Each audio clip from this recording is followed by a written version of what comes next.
સુરત નવી સિવિલ હોસ્પિટલમાં ફરજ બજાવતા નર્સિંગ કાઉન્સિલિંગના ઉપપ્રમુખ ઇકબાલ કડીવાલા પર આજે સોમવારે સવારે જીવલેણ હુમલો થયો છે। નવી સિવિલ હોસ્પિટલના મુખ્ય ગેટ પાસે આવેલી કેન્ટીન નજીક હુમલો થયો છે। હુમલાખોર પકડાઈ ચૂક્યો। ખટોદરા પોલીસ આ મામલે તપાસ કરી રહી છે। પ્રાપ્ત માહિતી અનુસાર વર્ષોથી નર્સિંગ કાઉન્સિલિંગમાં ઉપપ્રમુખ તરીકે સેવા આપતા ઇકબાલ કડીવાલા પર હુમલો થયો છે। અજાત શત્રુ મનાતા કડીવાલા પર હુમલાના પગલે નવી સિવિલ હોસ્પિટલમાં ચકચાર મચી।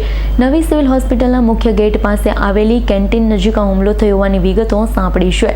હુમલો કરી ભાગી રહેલા હુમલાખોરોને મજૂરા ગેટ પાસેથી પીછો કરી પકડી પાડવામાં આવ્યો। હાલ હુમલાખોરોને ખટોદરા પોલીસના હવાલે કરાયો છે।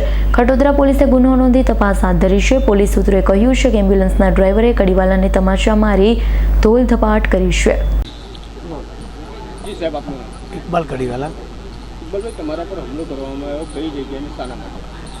સિવિલ હોસ્પિટલના ગેટ વાગે વહેલી સવારે 5 વાગે ચેતન સોલંકી નામના ભૂતપૂર્વ કોન્ટ્રાક્ટનો ડ્રાઈવર અને એક સફાઈ કામદારનો દીકરો જેના લગ્ન એક સિસ્ટરની દીકરી સાથે થયેલા હતા, એનો ઘરેલું ઝઘડો કેટલા વખતથી ચાલે છે, એના વિરુદ્ધમાં મે મહિનામાં ગુનો દાખલ થયો। નાસ્તો ફરતો હતો, મદદ માટે આવેલો ગણેશને લઈને, મેં ના પાડી કેમ કે કેમ્પસમાં અમારી પાસે જ મોટો થયો। ઘણીવાર એને અમે છોડાયો પણ છે, પરંતુ મદદ ન મળતા આજે એના ઘરે પણ નથી રાખતા, એની પત્ની પણ એને નથી રાખતી, એટલે ખૂબ ઘાતકી થઈ ગયેલો છે। સવારે આવીને મારી પર હુમલો કર્યો, ચપ્પુથી હુમલો કરવાનો પ્રયત્ન કર્યો, ત્યારબાદ એને ફટકો પણ લઈને મારી પાછળ દોડ્યો। મારું એટીએમ કાર્ડ, મારું આધાર કાર્ડ અને મારા પૈસા પણ એને ચોરી લીધા અને પોલીસને જાણ કરતાં પોલીસે એને મજૂરા ગેટથી પકડ્યો હતો, કઈ જગ્યાએ? સિવિલના ગેટ પર। Bureau report S9 news Surat.